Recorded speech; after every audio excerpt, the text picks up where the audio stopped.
Okay, good morning. So today, we know is a review for what we did in the last for the first 3 weeks. And so um, nothing new for you, I think. And you can ask more questions. And so I remind you that we are using Python 3 and out in this course. It is the approved language for this course. After you download Python, you can check which Python you have and which version, only to be sure. And then using the pip, you can download. First of all, you can make sure that you have a pip and check what the version is. And then you can upgrade or update all of your software to make sure that everything is updated. And then you can download and install the libraries that you want to work with.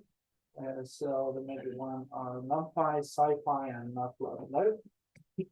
And in this course, we prefer to use the Jupyter notebook. So also you can install it using the pip.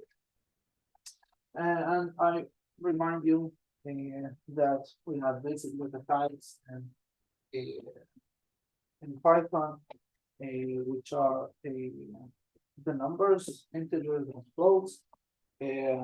Everything the plus, minus, multiplication by star, and the exponentiation is by 2 stars or double star. And we can use the plus equals in order to increase some variable value. It is so you don't have the x plus plus here. And you can use also, or you can Python can handle also complex numbers, and you use J, not I. So you use 2 plus 1J minus 3 plus 4J. This is the subtraction between these two numbers.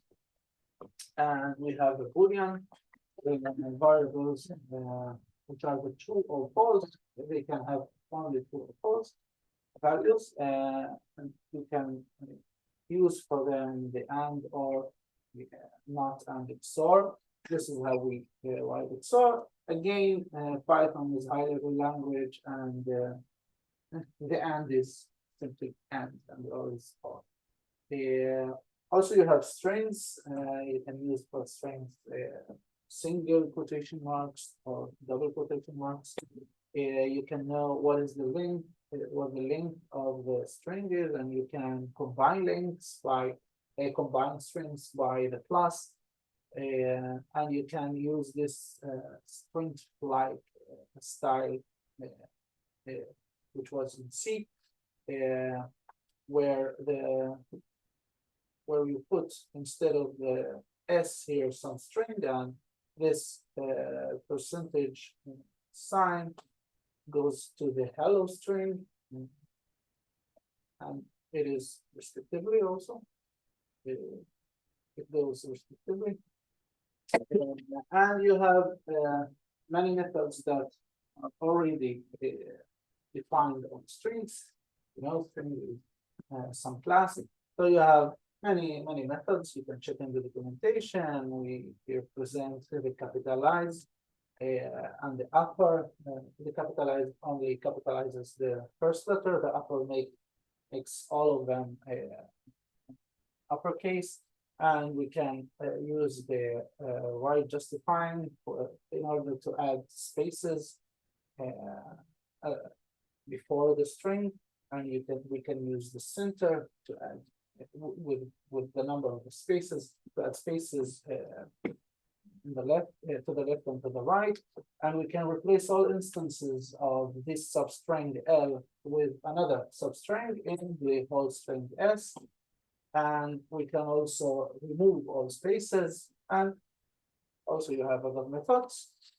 Lists are like arrays in other languages, which means that the position of the element in the list is important, and also an array can have more than one type of variables. So it can have string, and one element is a string, and one element is yes.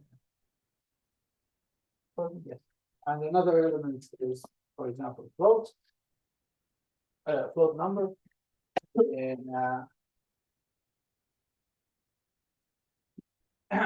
and we can use and also you have to remember that the indices and the lists go from 0 to the length of the list minus 1.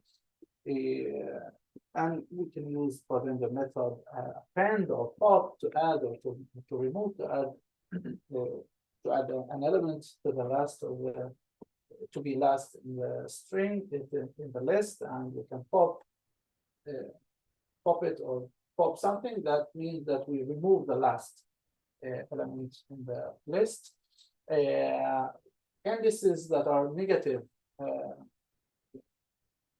are from the last. So -1 is the last one, -2 is the one before. And we can use slicing, as you know, and slicing is inclusive on the first index and exclusive on the last index or the second index. And again, the slicing is will be still in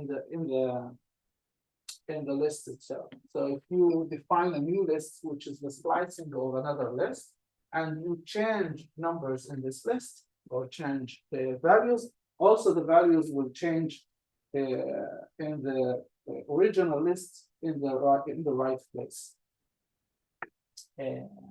And loops on strings are much easier than other languages. We can say for something in list animals, and we, for example, print this sum. We can put here, for example, x, not only n. We can also access to the index with the value itself. We could say for index animal enumerate animals and use.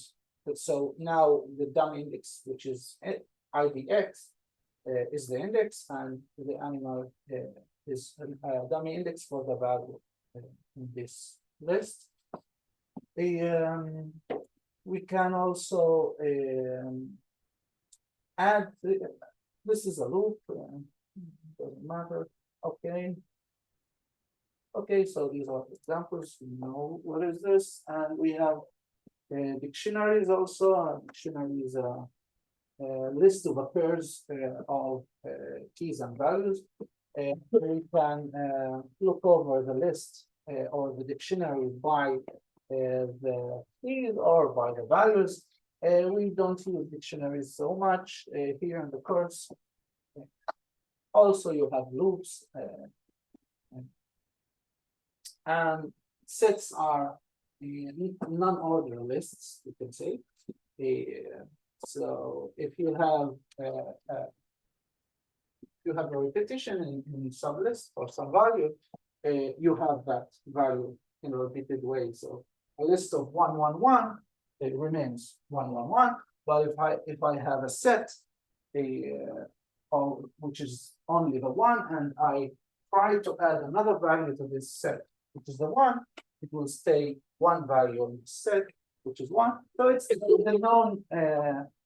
the known meaning of set that you know from mathematics or group set theory.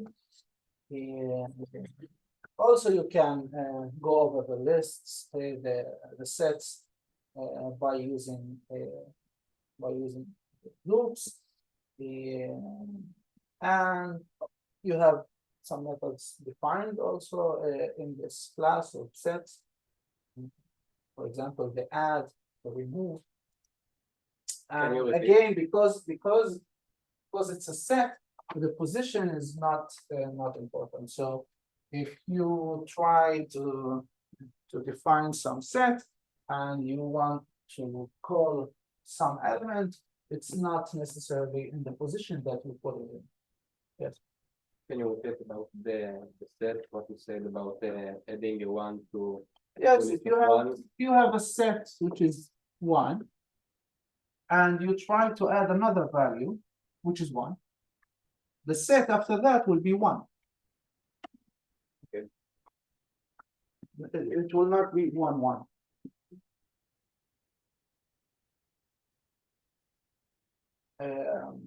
And you have also tuples, which are immutable lists. So the lists we can change them, but here, but tuples we cannot. And again, you will not define explicitly in the course or when you are coding these tuples, but you use them implicitly all the time. For example, 10 is some tuple. You cannot change, but what you have as an entry for some function or method is a tuple. Okay, functions. That's how you define functions. You say def sign of, you put your arguments here. If you have 2 arguments, you put 2 arguments, and you write down what this function returns.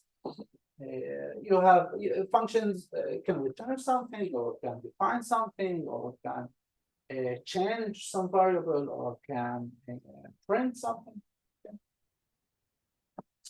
And we have also what's called the keywords arguments, which are some arguments in the function that most of the time we want them to be set to something. For example, here to false, the val. But we want to keep or to reserve the option to change them. So we can call the function without them or with them. So if we want to call it with them, we can change them. And here I can type loud equals true, and I can type true without loud. The lambda functions are, or the way of lambda function to define a function is good for analytic forms of functions that you know. So if you know that f of x equals x squared, so you can type here def f of x and f of it, so and return x squared. Okay, but this is an inline order of command which says lambda x is x squared plus 3. Okay. And classes also we want to define, although the essence of Python is classes, or is in the classes, but we won't use them so much because you can use them. But that's how you define a class, and you have the instructor, the constructor, which calls always itself. Okay, so always we call this self. You know, the method objects in Python are instances of some class, and you can use the functions or methods in this class to this object by typing the object dot, or the name of the object dot, the method, and this calls the object itself. Now this is itself. I think you know this previous course. And now we're talking about libraries, and we have 3 libraries that we will use, the 3 main libraries that we use, the NumPy and the SciPy and SciPy maybe not so much. The NumPy, SciPy, and the plot, which is not plot live. And the NumPy is basically a scientific.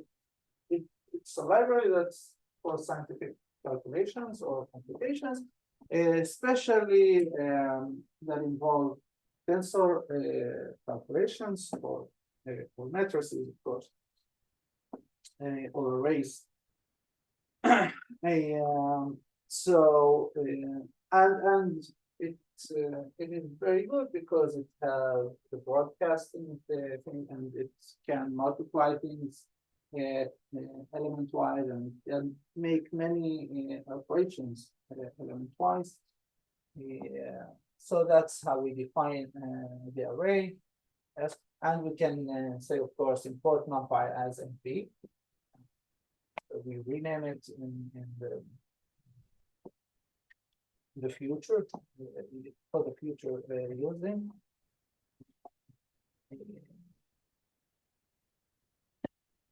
Okay, and you have many ways of creating basic arrays.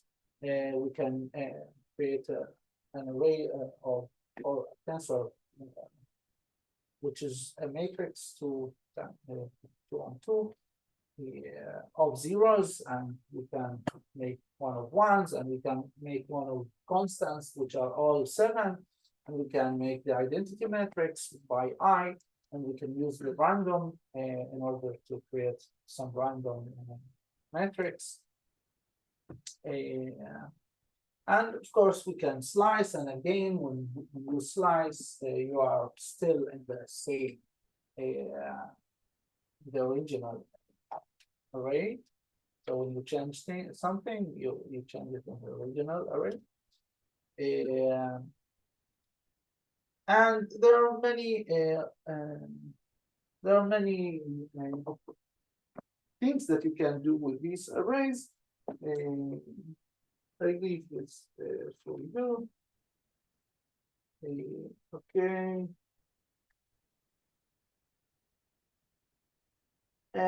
This Boolean array indexing, I can produce an array for to be the array of, for example, Boolean condition for each element, yes, respectively. So, for example, here we have this matrix, and I can ask if the matrix is bigger than 2, this means that this is a condition, of course. If A is a number, or if A is a number, this is a condition that can give me true or false. But A is not a number, so, and it's an array, so it makes this condition element-wise and produces an array. So that's the array that is produced. And I can also pull out all the elements that fulfill this condition, or the condition is met by them. So these are the 3, 4, 5, 6 here. And I can use A of A bigger than 2 without defining this array. And data types in the NumPy, we will use most of the time the floats 64, all that.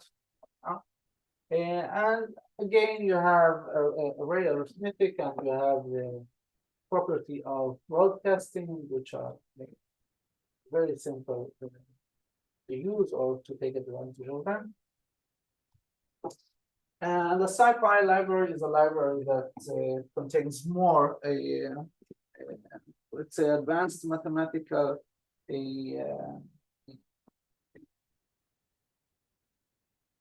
functions or unique or special functions. For example, here are the Bessel functions. And this matplots library is good for all of our plots that are similar to the MATLAB plots. What is broadcasting? The broadcasting is the property that, for example, when you make some operation between two matrices or two tensors that are not of the same size, and you naively think that you don't naively you don't expect yourself to be able to do that, but if some conditions are met, for example, if I want to add for a matrix a number, it will understand that this is a matrix. It will broadcast this and widen it to be a matrix of ones and add it to the matrix. So, or let's say if it's a vector, it makes, if this is a row vector, it makes many row vectors in order to be compatible with the first one. And you have you can, it's very easy to plot things here. So you can, but remember that you're not working with symbolic functions or analytic. You can plot only numerical results. So this x here must be a vector, and this y here, y sign must be a vector. And you can plot the labels of the axes, you can make a title, you can have the legends, and you can color these legends, and at the end you have to type plt.show in order to show this plot. And you can also make subplots using this subplot command. And that's it for our, let's say, brief baseline for 5 minutes.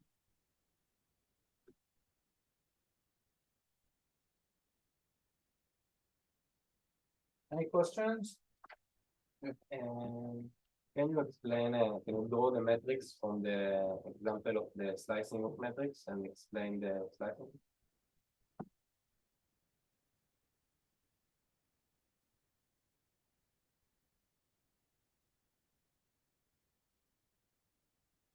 Yes? Yeah.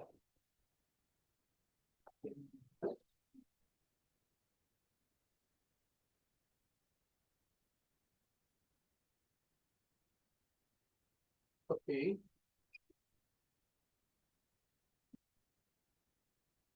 This one or what? No, this one. This one, okay. This is a matrix, okay? And if I want, this is a matrix 1, 2, 3, 4, 5, 9, 10, 11, 12.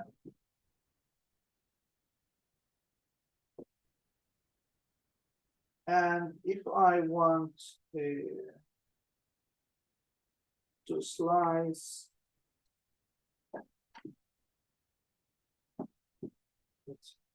what's the example?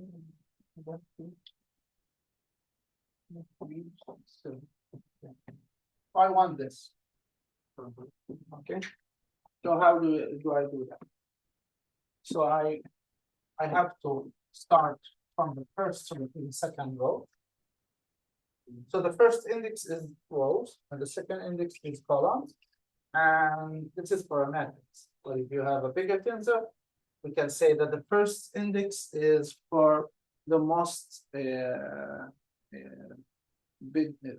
biggest layer, or the first layer that you enter when you enter that tensor.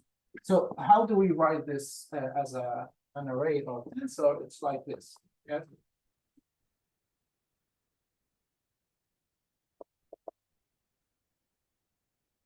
So the first index is to specify which one of these we take.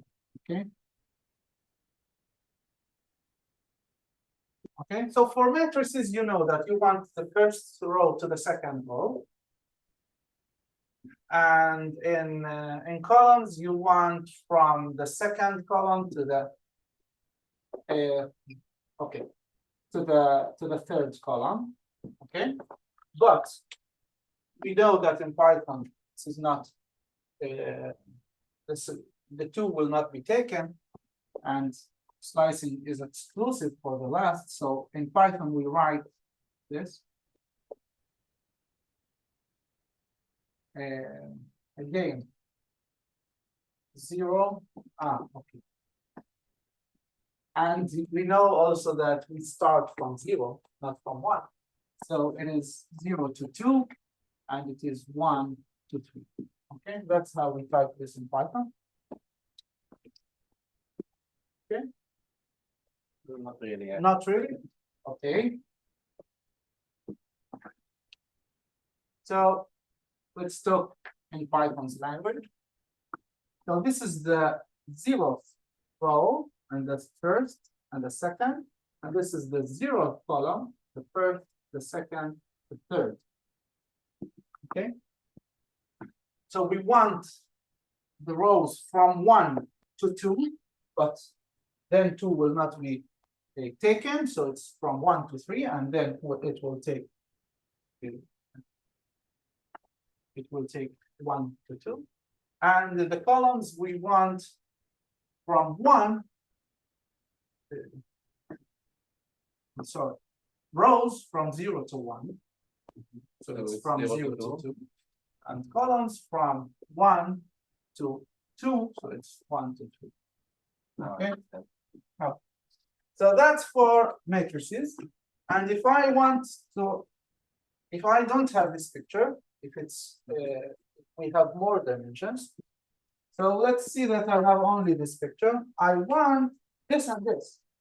Yes, I want the 2, 3, 6, 7. So I want this and this. So it's the 0. This one is 0. That's how the first index numerate in the first layer when you enter the list or the array.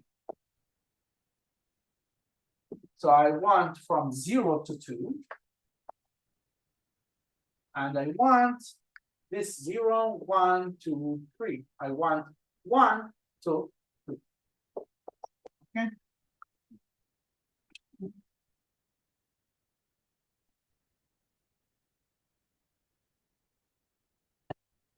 Okay.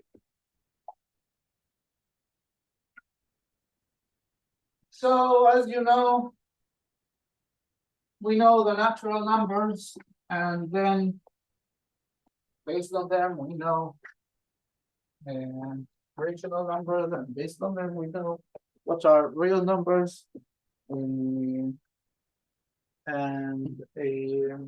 we use symbols to talk about these real numbers. For example, the square root of 3.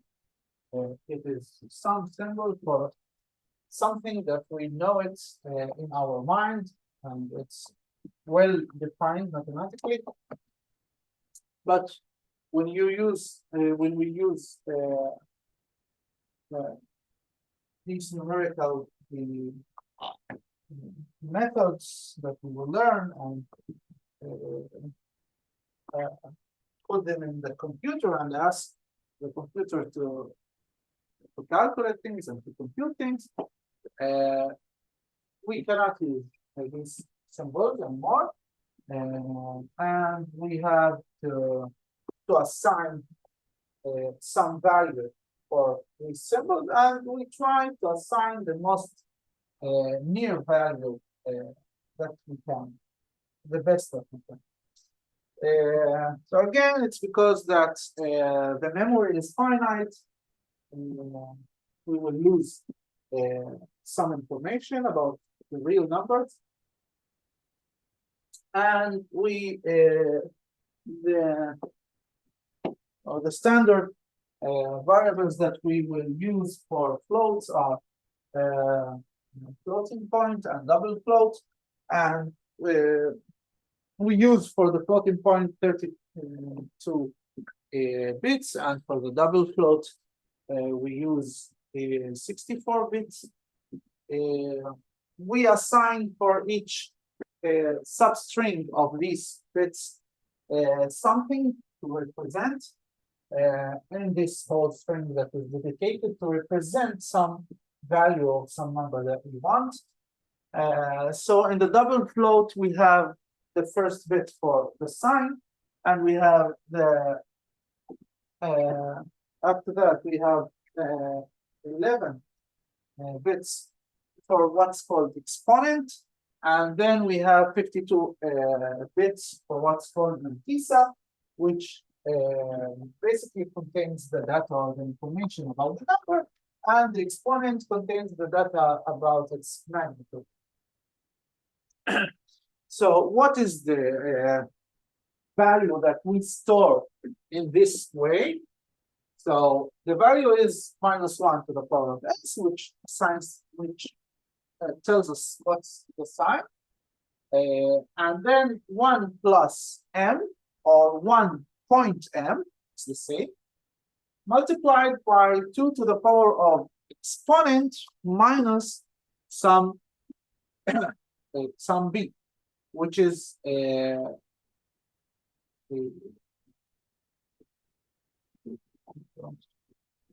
we call the what's this b? What do we call it?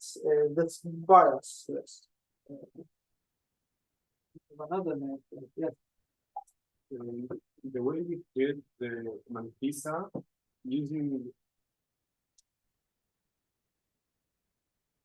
the binary representation with tools, using the tools doesn't require us more than 1 bit for each tool. What? We have, for example, in the jaws, we have 23 bits for the mantissa, right? Yes. And we represent the mantissa with the binary form with tools to the represent. My question is, don't we need more than 1 bit per tool to represent the number 2? To represent the number 2, we need 2 bits, don't we?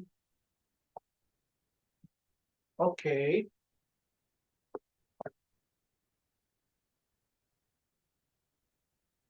I don't understand what's the question. How to represent 2? Let's ask like this. How to represent 2 in this way? The mantissa will be what? This m will be what? It will be 1. No, it will be 0, 0, 0, 0, 0, 0. So this will be, all of them are 0, and this 1 multiplied by 2 to the power of e minus b. And we put this e minus b to be 1. Okay? Can you explain again what is mantissa? The mantissa is some number, this 1 plus the mantissa is some number between 1 and 2. And this mantissa contains, I don't understand the question. What is the mantissa itself? Okay. So, okay. So you think that you know the number and you ask me what is the mantissa. Okay. Let's think in the opposite way. I have this. What is the number? Okay. And then I will define for you what is the mantissa. I have this. What is the number? The answer is, the number is this something is the representative for this value. Okay. So it's like the decimal representation.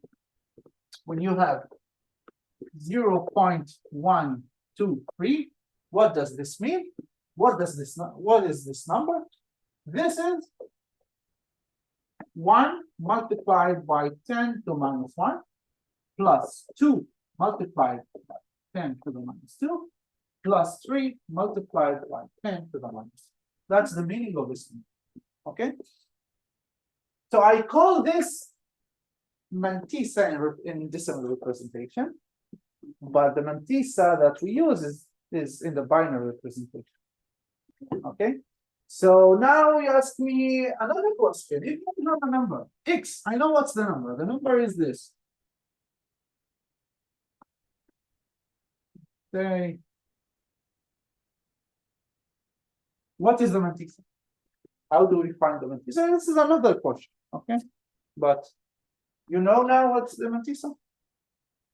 Have I answered? It's the representation of the numbers after the point. Yes. So I always represent the number as some number between 1 and 2, okay, multiplied by some exponent of 2, okay. Always I represent the number x, always represented, x is always represented some number between 1 and 2, containing 1, not containing 2. It can contain 2, not containing 2, multiplied by some power of 2. That's how I represent it. So if the number is so small, okay, this power of 2 will be negative. Okay. And the mantissa is this minus 1. That's the mantissa. Okay. So we have 1 point m or 1 plus. Okay. So how do we put, if I have a number, what's the mantissa of this number? You can make the opposite of this. Okay. So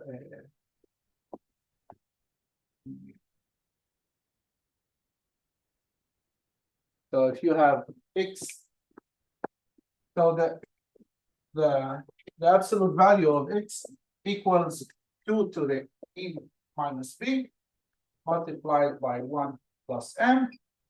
Take a log. So log equals 2 equals e minus b plus log 1 plus m. Okay. So what is e minus b? E minus b is the floor of this. Okay. So that if I have, if you ask me, you have a number. What's its representation? That's how I find this.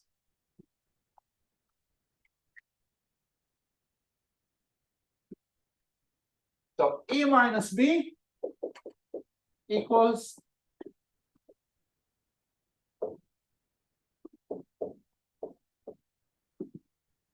and then the b is some bias that's set. For example, for float 32, the bias is 127.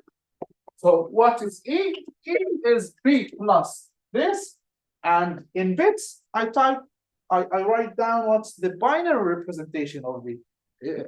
We have an algorithm for that. Yes. So that's the e minus b, and the log of 1 plus m is this log of x minus its floor. So that's how you find the mantissa. Okay, what's the mantissa of this number? If I have this number and I ask you what is the e and what is the mantissa that represented in this float way, so that's how I find. And again, at the end, I will write down the binary representation of e that I will find, and also the binary representation of m that I will find. This m will be some number between 0 and 1.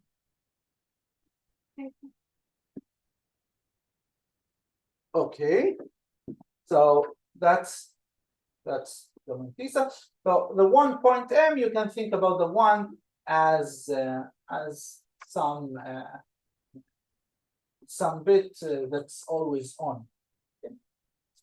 And we assume that when we want to assign some value of a number in a 32 string of bits of float 32, for example, or floating point, we can only be wrong only in the last digit. Okay. So that's if we have the value, if we have, for example, the number pi, and I want to assign it in a floating point, I assume that my error will be only at the last digit or at the last binary digit. We could be wrong only on the last digit because we got the full representation in this digit. So again, we have round of errors and truncation errors. The round of errors are the errors that are a consequence of this finite memory or finite number of bits. The truncation errors are a consequence of the fact that I make finite steps of calculations, not infinite steps. So if the computer shows me D6, for example, No, you don't assume that. Even if I have a number, I don't assume that my error is the last. so if the result is this X, I don't assume a round of error. Yes, that when you compute things, for example, if you want to calculate things that are related to money, okay? I think all of us will be.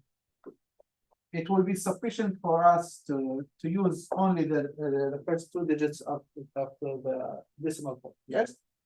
So if you now buy a T-shirt and you tell me its cost with one digit, okay, and you buy another T-shirt, you tell me, and you buy another something, you tell me this. You don't tell me the first two. You tell me only the first one. I assume that you are wrong in this number by this, and I assume that you are wrong in this number by this, and in this number by this. But when you tell me but you make summation and tell me what's the sum of these, I don't say that I assume that it's 0.1. No, it's 0.3 for this process, it's 0.3. But for each one, the value that you gave me, I assume that it's wrong up to, or it's true up to the first digit. Okay. So again, so this is what we call the propagation of the error. If I know what's the value, I know what is the value, and my error is only a consequence of me using a finite memory, I assume that the round of error will be something like this, the last digit that I use. But if I do calculations for these things, I have this error propagating now.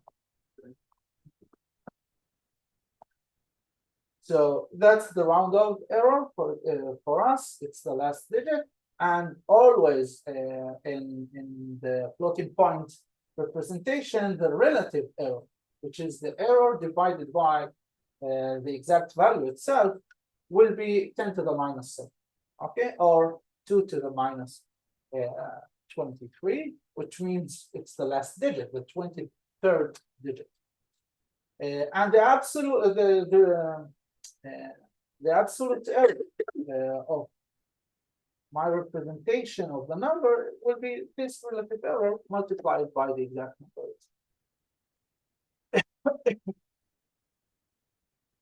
And this is an example.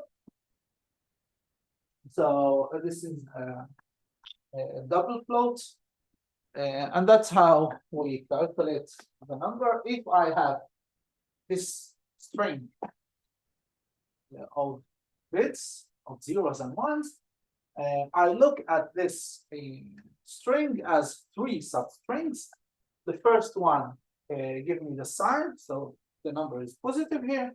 The second one gives me e, the exponent, and after that I will do e minus b, e minus 1023 in the double float.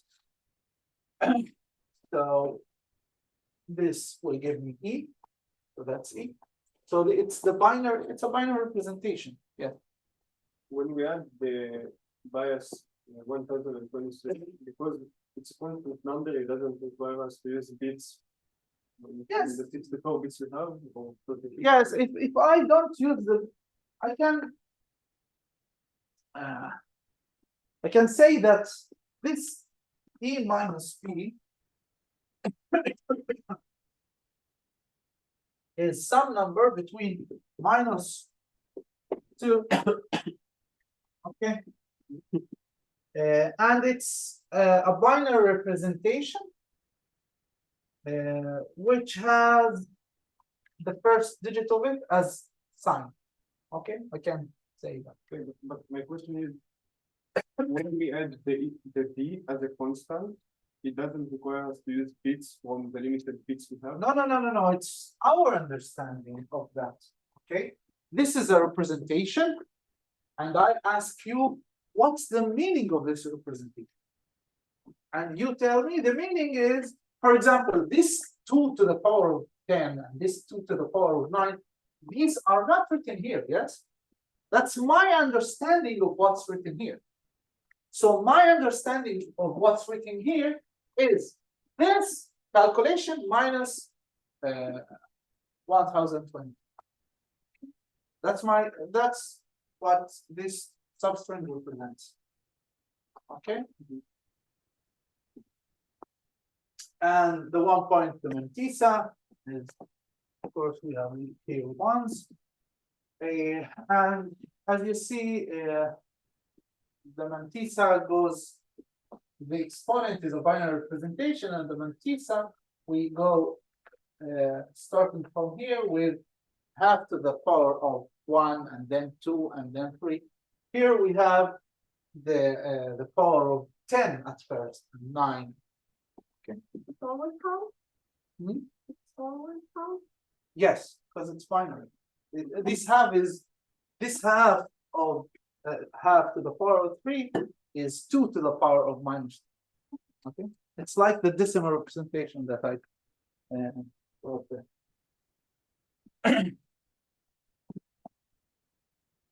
Okay, so again, I remind you, if I have the Mantissa to be 1101, for example, forget about many bits. What does this mean? This means that the Mantissa in binary representation is 0.1101. What is this? It's like the decimal representation. What's this number? This number is half is 1 times half to 1 plus 1 times half to the power of 2 plus 0 times 2 half to the power of 3 plus 1 times half to the power of 4. It's like when I type 0.78, it means that that's not in binary, it's in decimal representation. It means 7 times plus 8 squared. Okay.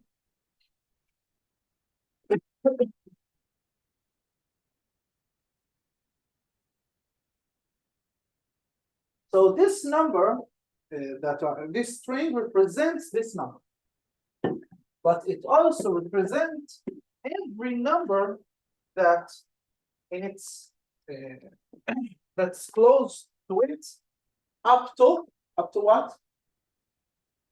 Up to the last digit, this last digit. Okay?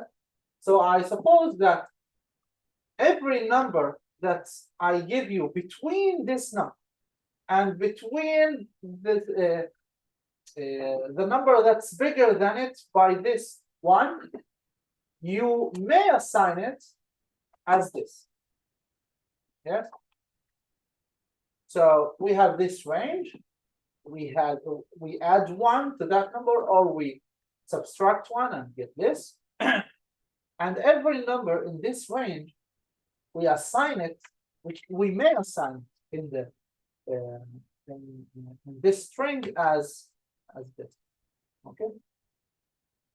Can you repeat about this, Thomas? Yes. When I tell you that my t-shirt is this, you understand that the real number is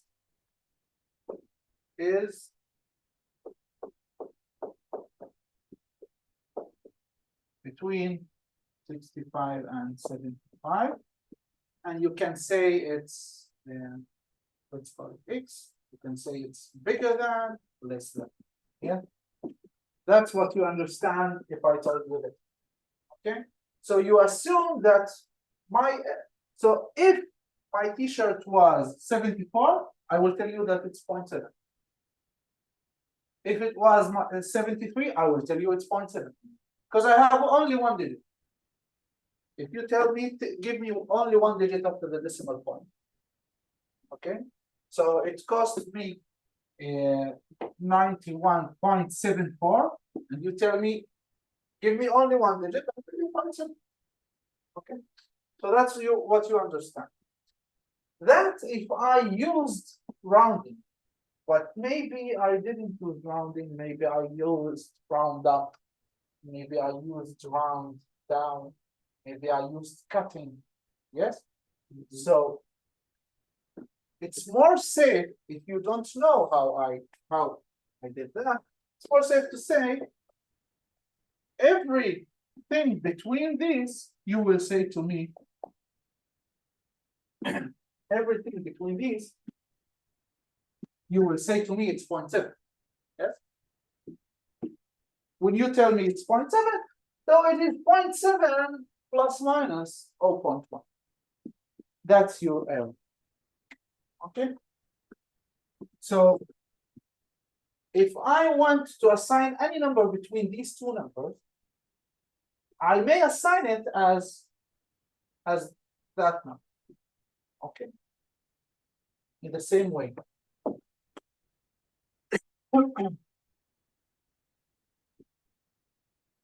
And that's my error. My error is the last digit.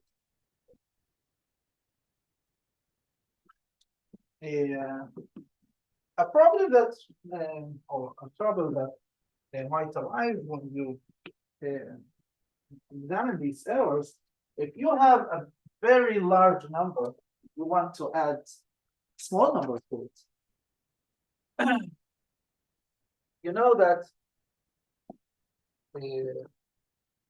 again, the number is stored only in the mantissa, and then we have in the exponent its magnitude or its order of magnitude binarily. Yes. You are regular to think about order of magnitude as 10 to the power of something. Here, the order of magnitude is 2 to the power of something. So if I have these two numbers, the mantissa of this and the mantissa of this are both between 0 and 1. Okay, but the exponent of this is much bigger than the exponent of this. And the answer will be close to this. Okay, that's the answer. And then the exponent of this will be so close to the exponent of this, or that it's the same, or that it's +1 or -1, +2, -2, it's the same. And we know that, or we knew 2-3 minutes ago, that our relative error is 2 to the -23. And in decimal representation, it's up to 10 to the power of -7. So we know that we will represent this as this in the binary representation somehow, and we will lose this information. Okay. So when we add a large number to a small number, we lose some information of the small number. Of course, I lost here something that it's much less or lesser than the real number. The relative number here, the relative error here between this and this is so small, yes.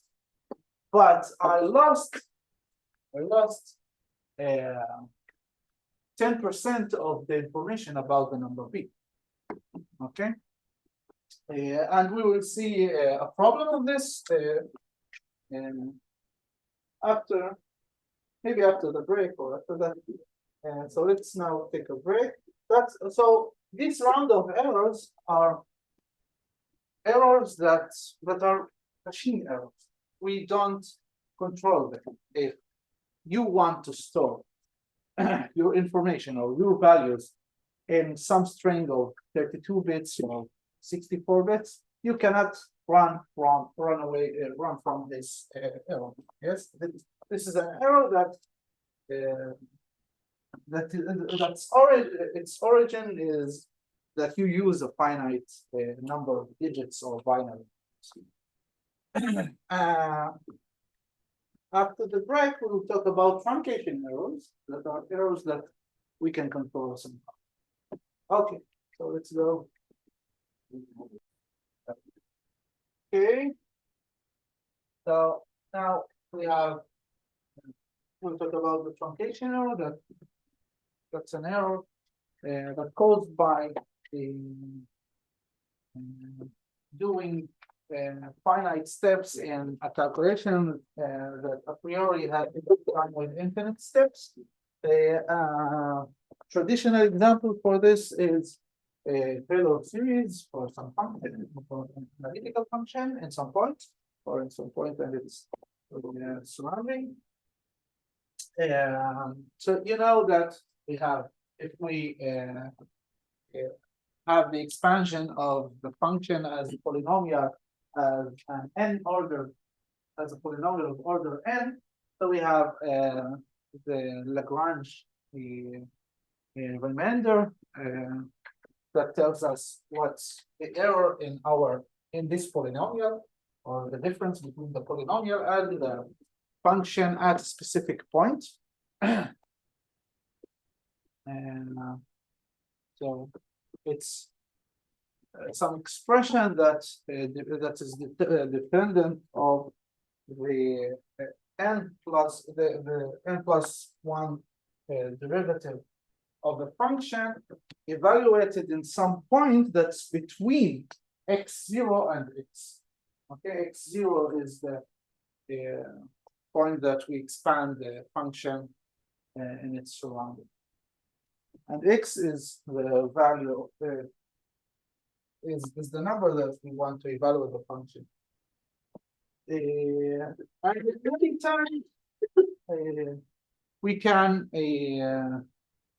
can bound this derivative in this range between x0 and x, and then we know how to bound our error.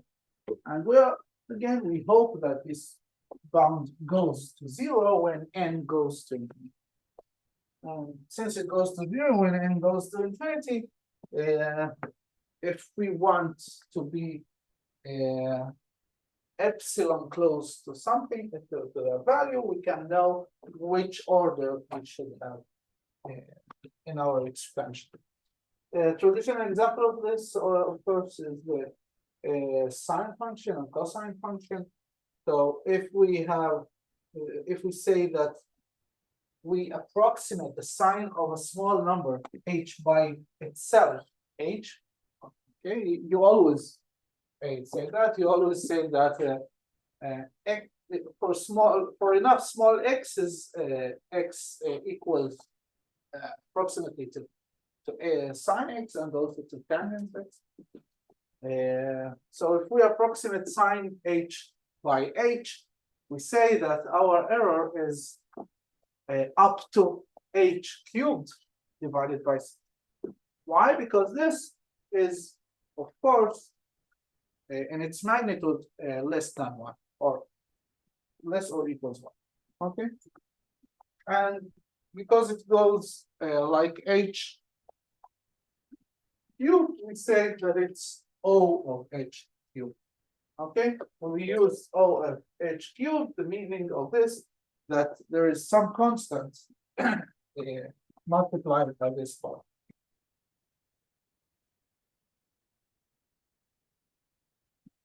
So that's the truncation error, and when we talk about errors, we have the truncation error and we have the round off error, and there is some interplay between them, but of course we don't assume that they affect each other or play with each other, but they can cancel each other somehow in some value or in some variable, and of course the total error is the sum of them, and we can ask which H should I choose in order for this error to be minimal, and I can ask in order for this error to be zero. So we have two meanings for H optimal in this course. One of them is that this derivative is zero, and one of them is that the absolute value of epsilon truncation equals to the absolute value of epsilon roundoff. And an example for this is if I want to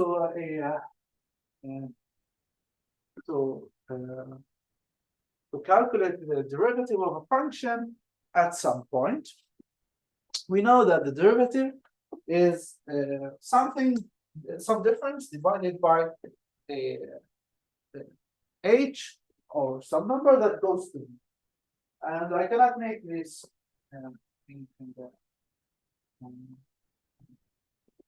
in my ability, in the abilities that I, or with the abilities that I have in my storage with finite bits.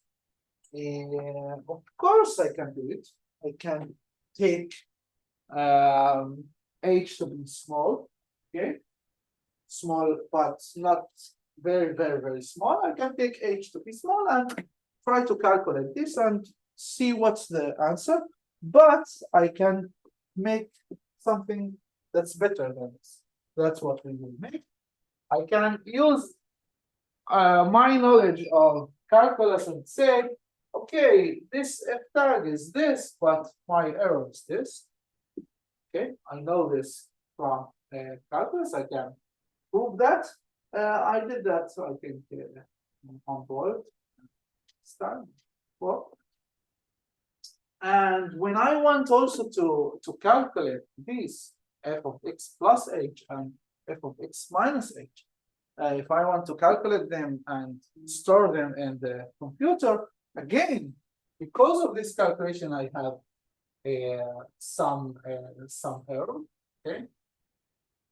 And when I want to calculate this, I have the propagating error of these round of errors, and I have the truncation error, and I hope that there will be some h that makes these two cancel out, cancel each other. Okay, so if there is an h that makes this h should satisfy or has satisfied this one. Okay. Any question? Do we have an equation for the formula for the epsilon truncation error? Formula for epsilon truncation. Formula? Yeah. For example, if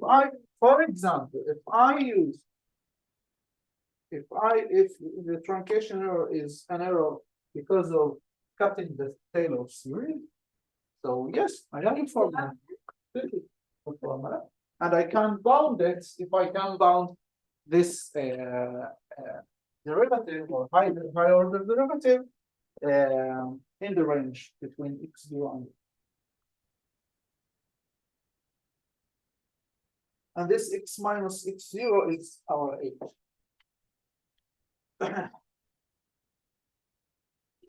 Okay, so we've seen now some propagation error, and here's another one. So if I have two values and I store them in the computer, and I want to add one to the other, or to calculate the sum, I can say that my error is the sum of the two errors. But what if p somehow equals minus q, nearly or approximately? I will have then the errors are relatively big or large to the exact value. So that's a problem. So it's somehow the same problem. When we add large number and small number, we lose the information about the small one. And when we subtract two close numbers, the error will be the relative error will be high or large. And when we have two numbers and we want to multiply them, the relative error of the multiplication will be the sum of the relative errors. Yes, that's trivial. So we have to be aware of these basic propagation things. Yes. And if we Can you repeat the solution with the problem? what? How you make the error so it won't be high in the relative error when you subtract the. If I want to subtract, I cannot do anything. But if I'm aware of this problem, I try to solve it. Okay, so we'll see something from some example.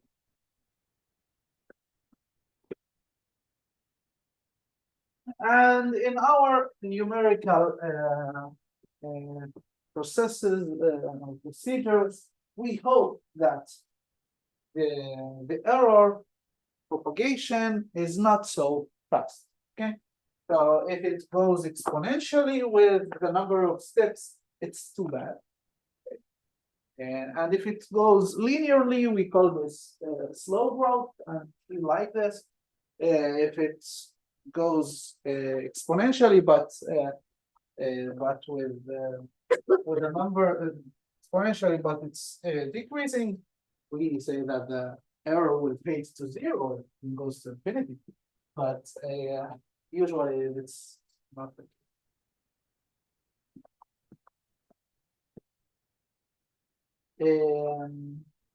Okay, this is an example of what you asked. So if I want to find the roots of this equation, this quadratic equation, I will use the this known formula. I will calculate b squared minus 4ac, and ac is much less than b squared. So I will lose the information about this AC and this, and the answer will be so close to B. And if the answer is close to B, I will subtract it will be close to B or close to the absolute value of B. I will subtract two numbers that are close to each other. So if I want to use this formula, I think that my answer will not be so good for one root, but for the another is good. Yes. Suppose that b is positive. Here b is negative. So suppose that b is negative. We have minus b plus minus square root of something. So the answer, the root that is minus b plus something, it's good. I think it will be good. Okay. But the minus one, I think it will be bad. So that's the real answers are this answer and this, that's the real root, the roots. But when I use this formula, the real root, the roots will be this, and you can see that the smaller one is already wrong starting from the 7th digit after the point, after the decimal point. Okay. And because of my mathematical knowledge, only because of my mathematical knowledge, I can make another calculation. Okay. The calculation will be, I will find the first root, and the second root has to be C divided by A multiplied by this. And if so that's something that we know about quadratic equations. It's called also the Vieta formulas, the sum of the two rules and the multiplication or product of the two roots, their roots. And if I use this, I get much accurate answer for this. Okay. So that's yes. I have a general question. For the relative error, do we have like what is the general purpose of the relative error? So I understand the purpose of the recognition error and the rounding, but in numerical methods, when do we use the relative error? No, the relative error is always important. When you have errors for some values, and you always ask of the relative error. The relative error is not a type of errors. The two types of errors that we talked about are a round-off error and truncation. Okay, and then we have a total error. So we have some value, and we have some result from the computer. It is the real value plus some error, which is the total.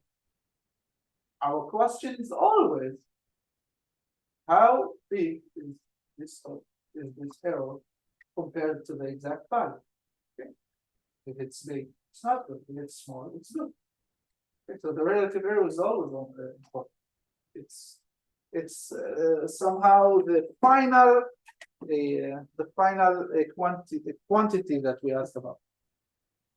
Okay. So when you measure something, when you find something in the lab, and you tell me the G is equal, I found that G is equal by my measurements. G is equal to 9.81, and I ask, then I will check your result, how far it is from the real result, we call it real, and this difference by itself doesn't mean anything. This difference divided by the exact value means. But it's just for checking. It's not in our calculation. When we calculate the error, it's just for check if this method is accurate or. Yes. Yes. But when you do your calculation, you don't know what the exact answer is. Okay? But we can find some bounds on our ends. Okay, and then some bound for our relative error. We don't know exactly what is the error. We know it's bound. You know exactly what's the error, so you know exactly what's the real value is. Yeah. Okay. And now we're talking about interpolation and extrapolation. And again, interpolation is not fitting. In interpolation, I have the exact or the precise values of some unknown function, and I want to use them in order to evaluate the function in some point or at some point. This point can be in the range or in the domain that I give you the samples of, and it can be outside this domain. If it's in the domain, I call this interpolation, and if it's outside it, I call this extrapolation. Always interpolation is, or we think that interpolation is better than extrapolation. And again, I know the exact value of f of these points. So the interpolation will give me at the end some function that passes through these sampling points or this data that was given for me. Fitting is another thing. Fitting is that I have some data. This data is an approximate data for something, and I try to fit some known form of a function with unknown parameters to this data, and then I find the the optimal parameters.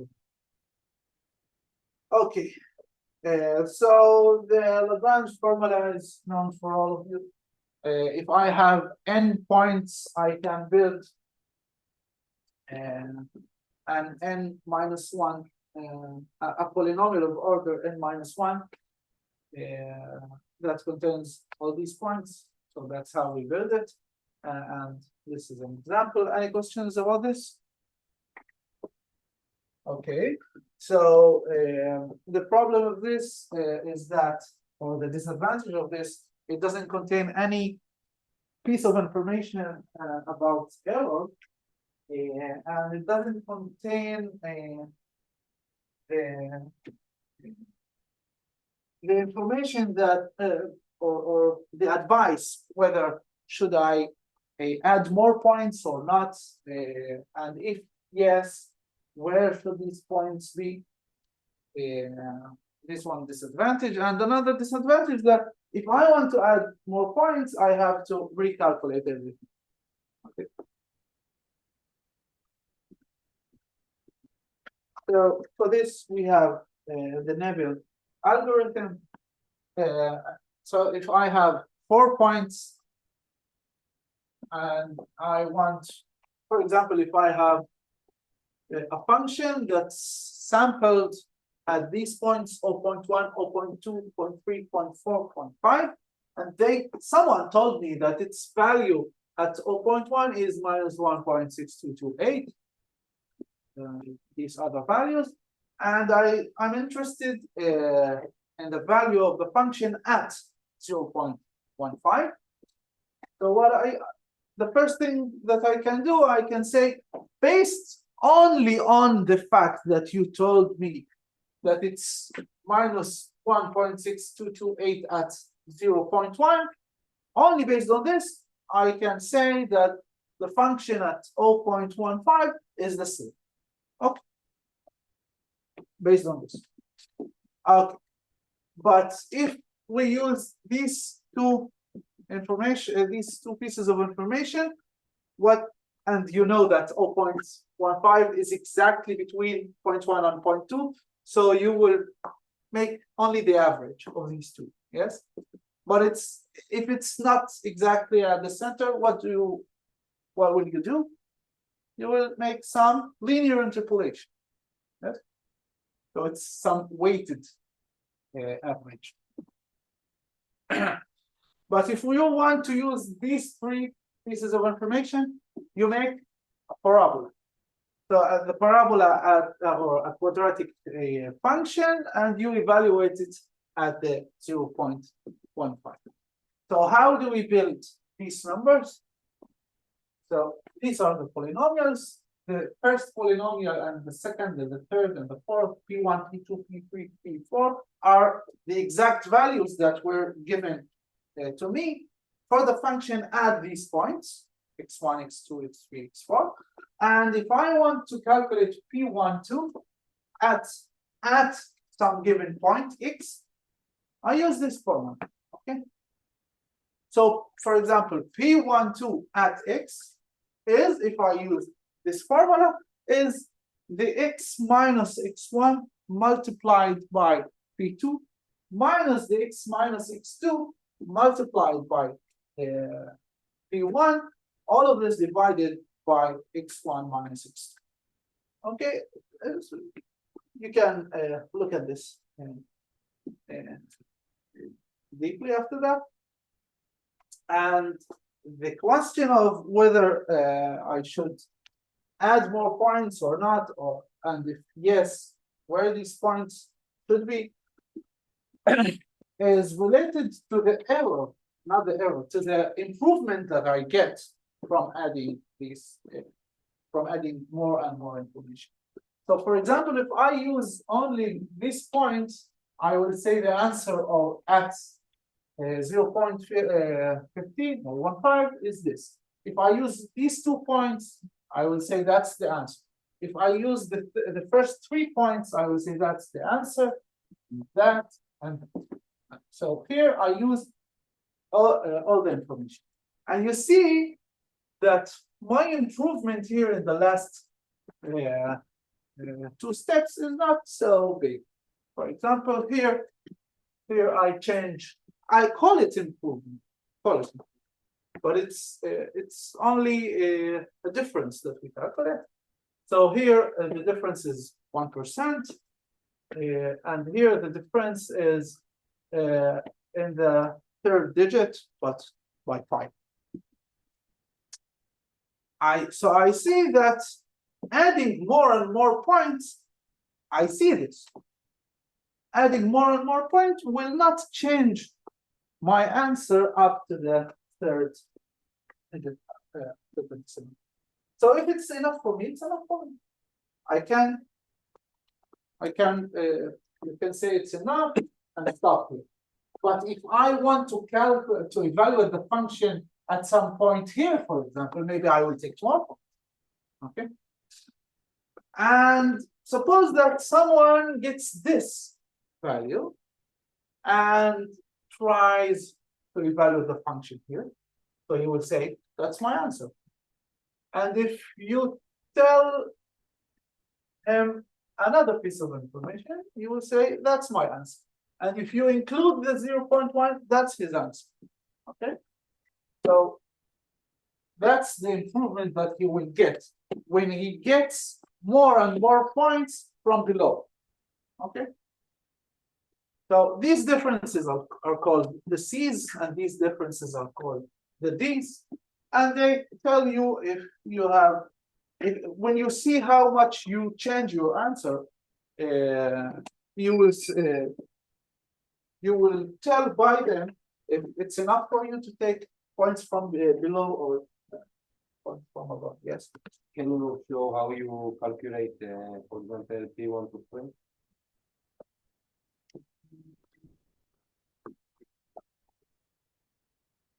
Again, you should look at this, but because I know you want me to read this and make it, or only to type, only to write down.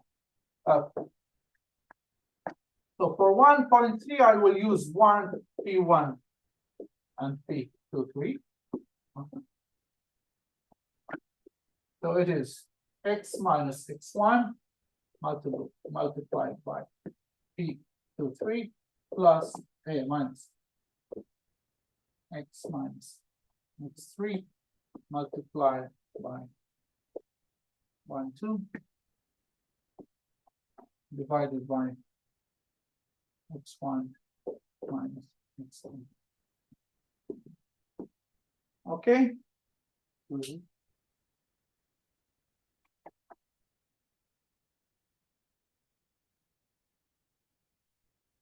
And the x is opposite. The opposite. Or I can make this opposite. Okay.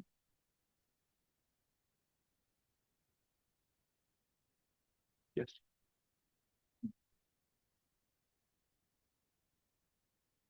Okay. Can you explain why, like, how the formula works? Like, how you can match and the right x to the right Okay. field? What? How you knew that P23, for example, will get in the formula x1?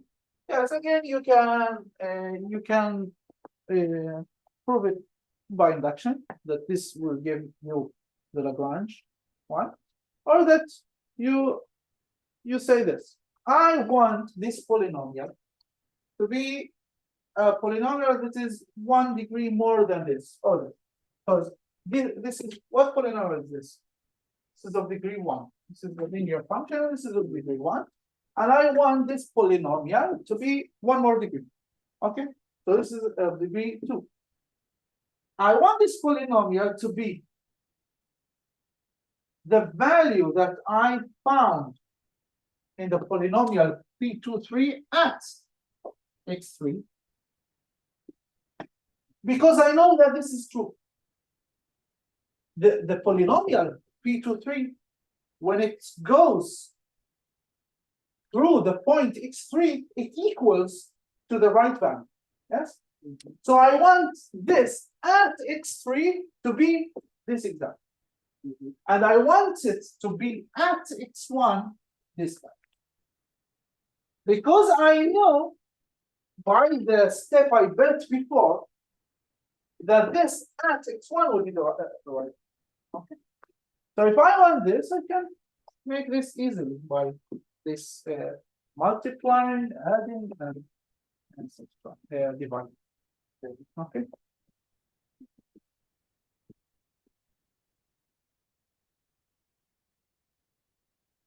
Okay. So here an example. Here's an example for a quadratic function, which is x squared, sampled in 3 points, and my interpolation is very, very. But there is a problem with this polynomial interpolation. For example, if I get more and more sample points here, what will happen? So the formula will try to make a big polynomial of order 12. But here, this polynomial has to pass through this point.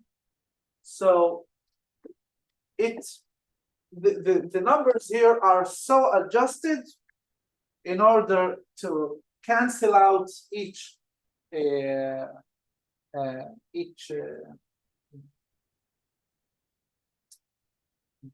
comma. I forgot the word. Okay, so the real function is x squared, and the new function is the difference between x squared and this. That's the error. That's my error of the new. So this error is some high order polynomial that is 0 exactly here. So we have canceling between all these terms at this point. But this canceling will arise at the right side. Yes, because the odd powers will change sign, and then we'll have some catastrophic, some wild oscillations. So maybe that's what we learned. Maybe if we add more points at some region, this will ruin another region. Okay.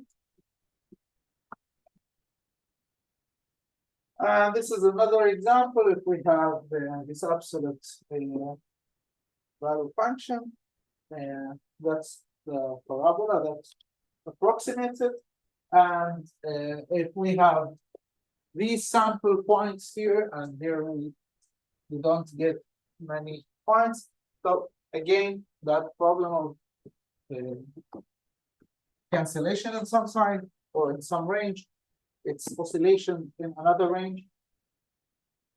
And a better way of interpolation is what's called the spline interpolation, and we use here the cubic spline. We have endpoints. We have it from 0. Okay. Okay. That's good. So the endpoints are from 0, 1 to n minus 1. And we connect these 2 points by some low order polynomial. Here it's cubic polynomial. We call it S0. And these 2 are connected by S1, S2, and up to Sn minus 2. So you see there are endpoints. We start from 0 to n minus 1, and then we have a Sn minus 2, starting from S0 to Sn minus 2, so we have n minus 1 polynomials. And the connections between these polynomials, how many? How many connections? N minus 2, because we don't have the ends of this path, this range. And we ask S0 to be the value given of f at this point, and also to be the value given of f at this point. Okay? And it's for every s, so that's our first condition, let's say. And we also ask the function to be continuous in its derivative and also continuous in its second derivative. And in order to find every number here, every polynomial has 4 parameters. So we have to assign more 2 conditions. We choose, if we don't know anything about the problem, we choose these 2 conditions to be that the function here and the function here will be at most linear, because we don't know anything before. And this will give us these equations will give us the parameters. And in an interpolation like this, we avoid oscillations, especially oscillations near the endpoints. And also we have somehow smooth. It's not smooth, but somehow a smooth function, but it is smooth piecewise. And you know, if we use more parameters, we expect that this function approximates better than the Lagrange way or the Neville way. And it's true. The error here is, or the error here converges much faster. And if we want to make multidimensional interpolation, suppose we have a function of 2 variables, f of x and y, we can make an interpolation of or using one axis, an interpolation for one axis, and put the interpolations on the top of each other. Yes. So for example, here I want an interpolation for this function of x and y. I make an interpolation of the function of x at this y, at this fixed y. That's my interpolation. And I find the interpolation of f of x at this y. And then I have these 2 values of f at y1 and at y2, and I make an interpolation using an interpolation in the y-axis of these 2 values, and that's the interpolation along the y-axis. And this is a function of x, and this is a function of x. Okay, so it's an interpolation in y-axis n times, let's say, and then the second interpolation between the interpolated functions at the fixed values of y. Okay. Any questions?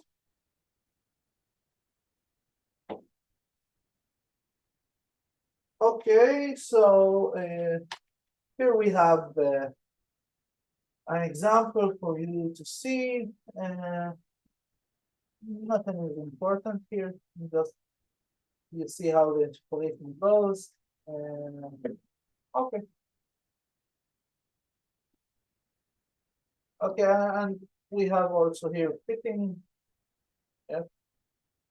the fit doesn't go through the points. And that's it for our. When we interpret, we want the fit pass through all the points. Yes, this, so this red one is not interpolation, this is fit. See, this is fit. This is another thing. That happened to me in the homework as well. Now And you can assign for your fit was also the cost function. It can be the chi-squared function, which is the sum of squared errors, and it can be another. how does this poly fit function work? Like, I know the poly tree.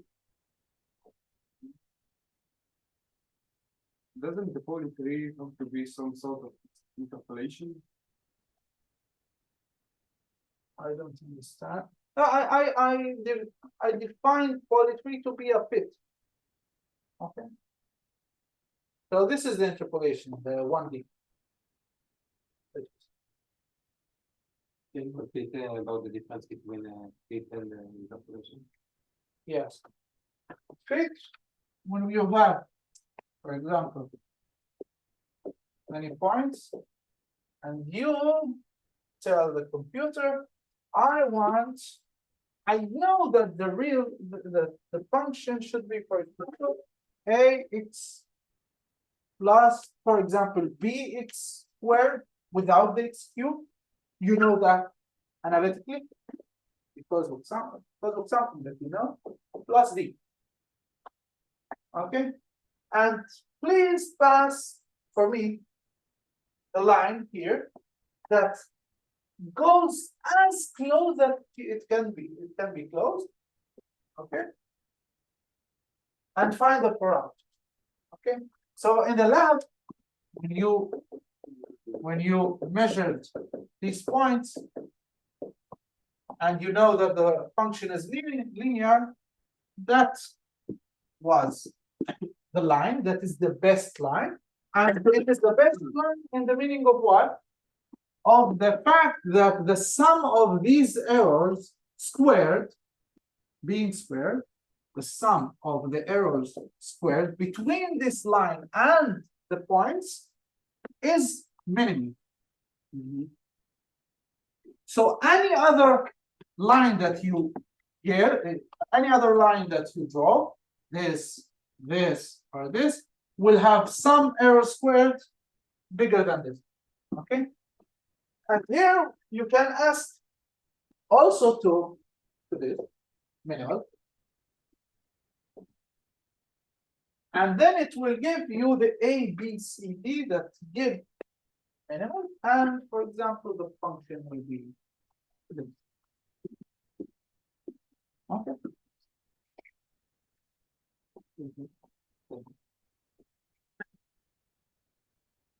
So that's a fit. Fit doesn't pass necessarily in the point or through the point. Okay, so that's it for today. Next time we'll talk about numerical derivatives and numerical integration. So cool.